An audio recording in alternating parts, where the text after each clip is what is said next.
ठाणे महानगरपालिका कामगार कर्मचाऱ्यांच्या विविध समस्यांवर मार्ग काढावा यासाठी आज म्युनिसिपल लेबर युनियनचे कार्याध्यक्ष मोहन तिवारी यांनी ठाणे महापालिकेचे अतिरिक्त आयुक्त प्रशांत रोडे यांची भेट घेतली। तसंच 7व्या वेतन आयोगावर आधारित वेतन श्रेणी सर्व प्रचलित भत्त्यांमध्ये 100% वाढ करून करण्यासाठी युनियन बरोबर करार करणं, चतुर्थ श्रेणीतून तृतीय पदोन्नती प्रक्रिया तात्काळ पूर्ण करणं आदी विविध विषयांवर सांगोपांग चर्चा केली। यावेळी युनियनचे कार्याध्यक्ष मोहन तिवारी, उपाध्यक्ष बिरपाल भाल, सरचिटणीस चेतन आंबोणकर, कोषाध्यक्ष विजय खानविलकर, सहाय्यक सरचिटणीस आनंदा पावणे आदीही उपस्थित होते। डिपार्टमेंट वाईज मीटिंगा लावायची आम्ही त्यांना विनंती केलेली आहे। जसं पाणी खात्यातले प्रश्न आहेत तर पाणी खात्याच्या अधिकाऱ्यांना बोलवून त्यांच्याबरोबर मीटिंग होणार आहे। त्याच्यानंतर आपल्या गार्डन विभाग आहे, गार्डन विभागातले जे प्रश्न आहेत त्याच्यासोबत गार्डन विभागाचा अधिकारी असेल त्याच्याबरोबर आम्ही बसून बोलणार आहेत। त्याच्यानंतर घन कचरा विभाग आहे, घन कचरा विभागाचे जे प्रश्न आहेत त्याच्यावरती त्यांच्याबरोबर चर्चा करण्यासाठी त्यांच्या अधिकाऱ्यांना बसवणार आहेत। घन कचऱ्यावरून मी तुम्हाला सांगतो की आता आपल्या इथे घन कचऱ्यामध्ये सर्वात मोठी अडचण अशी झाली की घन कचऱ्याच्या डंपर गाडीवरती जे कामगार असतात त्यांना 3-3, 4-4 तास वेटिंग करायला लागतं। म्हणजे काम पूर्ण झाल्यानंतर पण 3-4 तास काम करायला लागतं। तर त्यांना जो अधिकचा वेळ आहे त्याचं ओव्हर टाइम मिळावं किंवा मग त्यांना अधिकचा वेळ द्यायला लागू नये याची व्यवस्था त्यांनी करावी अशी मी त्यांना विनंती केली। मनीष जोशी साहेबांनी आम्हाला त्याच्यात माहिती दिलेली आहे की आमच्याकडे गाड्यांची कमी आहे डंपरची, ती आम्ही लवकरात लवकर वाढवतो आणि त्याच्याने मग ती पण अडचण दूर होईल। शिवाजी हॉस्पिटलचे आम्ही नर्स लोकांच्या भरत्या आहेत त्यांच्याविषयी सांगितलं। अनेक लोकांना सुट्ट्या मिळत नाहीत, त्यांच्या सुट्ट्या शिल्लक असतात पण दिल्या जात नाही। नर्स लोकांचे शनिवार रविवार या ज्या सुट्ट्या असतात, जसं आता शासनाने सांगितले की 5 दिवसाचा आठवडा करावा, तशी आम्ही त्यांना विनंती केली की ते तिकडे पण लागू करावं, फायर ब्रिगेड मध्ये पण लागू करावं।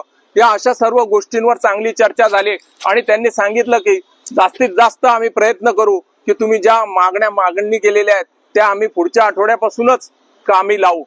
तेव्हा मी तुमच्या माध्यमातून आयुक्त साहेबांना आणि रोडे साहेबांना आणि त्यांच्या सोबत असलेल्या सर्व अधिकाऱ्यांचे आम्ही आभार मानतो की त्यांनी आम्हाला वेळ दिला आणि कामगारांचे प्रश्न मार्गी लावण्याचं आश्वासन दिलं। धन्यवाद। महाराष्ट्रातील भगिनींना आधार देणारी राज्य शासनाची मुख्यमंत्री माझी लाडकी बहीण योजना, या योजनेअंतर्गत अल्प उत्पन्न गटातील 21 ते 65 वयोगटाच्या भगिनींना मिळणार दरमहा 1500 रुपयांची मदत। अर्ज करण्यासाठी 31 ऑगस्ट 2024 पर्यंत मुदतवाढ। कुटुंबाचं वार्षिक उत्पन्न 2.5 लाख रुपयांपेक्षा कमी असलेल्या महिला पात्र, कुटुंबाकडे पिवळं किंवा केशरी रेशन कार्ड असल्यास उत्पन्नाचा दाखला आवश्यक नाही।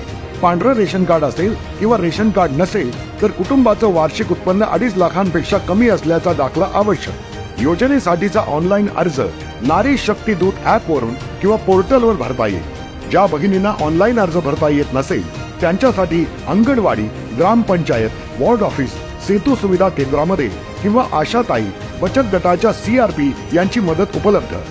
आता आपल्याला अभिमानाने म्हणता येईल, सुखी आणि सुरक्षित आहे माझी लाडकी बहीण।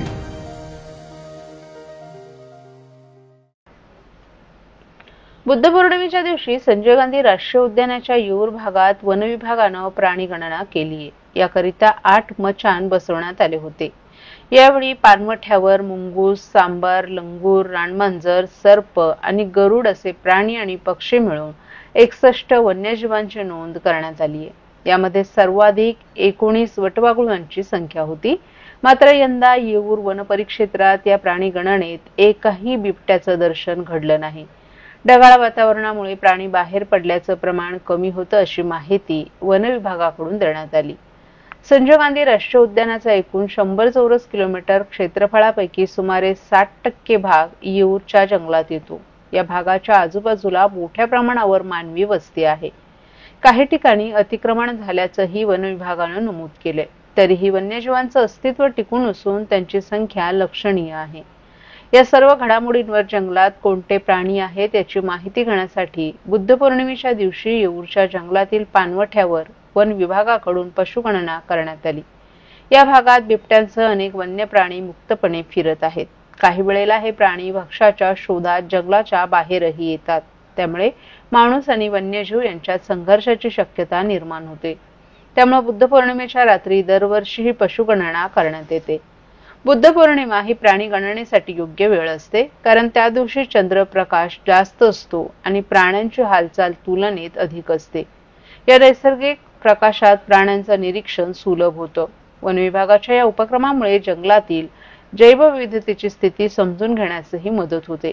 यामुळे भविष्यातील संरक्षणाच्या दृष्टीने निर्णय घेणं सोपं होतं, अशी माहिती येऊर वन विभागाच्या अधिकारी ज्ञानेश्वरी शिंदे यांनी दिली आहे. वनपरिक्षेत्र उत्तर येऊर, संजय गांधी नॅशनल पार्क बोरवली या ठिकाणी दरवर्षीप्रमाणे 12 मे रोजी बौद्ध पौर्णिमेच्या निमित्ताने प्राणीगणना करण्यात आली. यामध्ये निरनिराळे पशु पक्षी यांचे निरीक्षण करण्यात आलं. बौद्ध पौर्णिमेच्या दिवशी संध्याकाळी 4 वाजल्यापासून तर ते दुसऱ्या दिवशी सकाळी 8 वाजेपर्यंत या दरम्यानच्या कालावधीमध्ये जे काही पशु पक्षी किंवा प्राणी आढळले त्यांची पशुगणना, त्यांची जी काही हालचाली होत्या त्या टिपण्यामध्ये आल्या. तर आपल्या या येऊर रेंजमध्ये 8 ठिकाणी मचाण उभारण्यात आलेल्या होत्या. तर ह्या 8 मचाणी मिळून 61 प्रकारचे एकूण प्राणी आपल्याला आढळून आले. त्यामध्ये रानमांजर असेल, माकड असेल, मुंगूस असेल, बिबट्या असेल यांसारखे निरनिराळे प्राणी आढळून आले. त्यांचा अहवाल आम्ही आरएफओकडे सादर केलेला आहे, म्हणजेच वनपरिक्षेत्र अधिकारी उत्तर येऊर यांच्याकडे सादर केलेला आहे. आणि बौद्ध पौर्णिमेच्या दिवशी प्राणीगणना करण्याचं महत्त्वाचं कारण म्हणजे की या दिवशी प्रकाश खूप जास्त असतो आणि बौद्ध पौर्णिमा एक असा दिवस आहे की ज्या दिवशी प्रकाश जास्त असल्याने शिकारी देखील शिकारीसाठी मोठ्या प्रमाणावरती बाहेर पडत असतात. आणि प्राण्यांच्या दृष्टिकोनातून हा दिवस महत्त्वाचा आहे. त्याचबरोबर निसर्गप्रेमी किंवा निसर्गाच्या दृष्टीने देखील काही हालचाली टिपण्यात याव्या याकरिता वन विभागाच्या दृष्टीने देखील हा दिवस महत्त्वाचा ठरतो.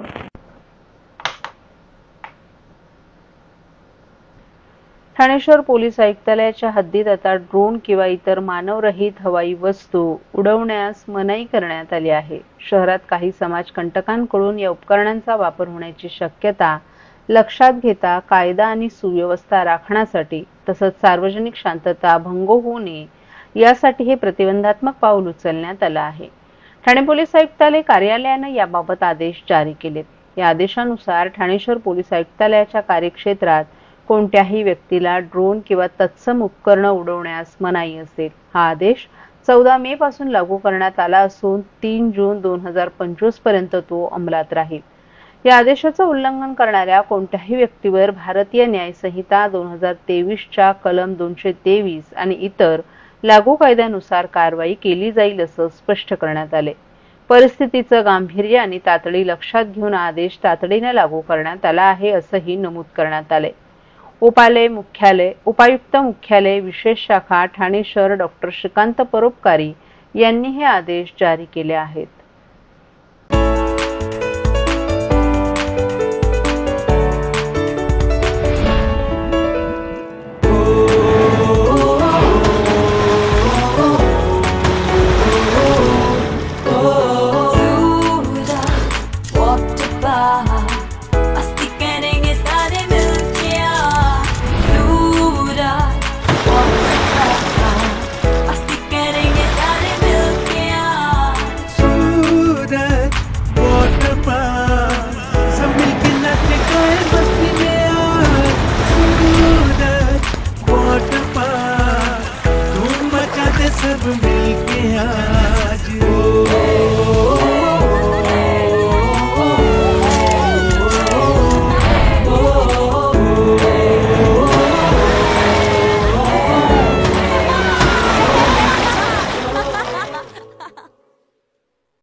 हिंदू हृदय सम्राट बाळासाहेब ठाकरे अभियानातून स्वच्छ सुंदर बस स्थानक अभियान राज्यभरात सुरू आहे.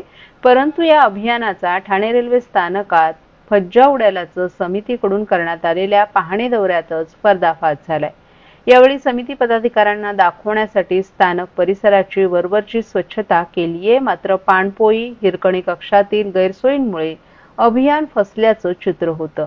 एसटी स्थानकाचं गतवैभव प्राप्त करून देण्यासाठी एसटी कडून राज्यात 23 जानेवारी ते 31 डिसेंबर या कालावधीत हिंदू हृदय सम्राट बाळासाहेब ठाकरे स्वच्छ सुंदर बसस्थानक अभियान सुरू करण्यात आलं आहे. यामध्ये स्थानकांचं सुशोभीकरण, स्वच्छता, अत्यावश्यक सुविधा, पिण्याचं स्वच्छ पाणी, विविध माहितीचे फलक, स्पीकरवरून प्रवाशांसाठी उद्घोषणा आसन व्यवस्थेचाही समावेश आहे. अशा स्थानकाला समितीकडून भेटी देताना गुण दिले जातात. याच अनुषंगानं समितीकडून बुधवारी ठाणे रेल्वे स्थानक, वंदना आणि खोपड बस स्थानकांची पाहणी करण्यात आली. यावेळी बस स्थानकावरील सुविधांचा फज्जाही दिसून आला. याबाबत एसटीच्या वरिष्ठ अधिकाऱ्यांशी बोलण्यास नकार दिला. कडक उन्हाचे दिवस सुरू असल्यानं स्वच्छ पिण्याच्या पाण्याची सतत गरज भासते. मात्र स्थानकाजवळील स्थानकात पिण्याच्या पाण्याची सुविधा नाही. जुनी पाणपोई गेल्या अनेक वर्षांपासून बंद असल्यामुळे प्रवाशांना पाणी देखील विकत घ्यावं लागतंय.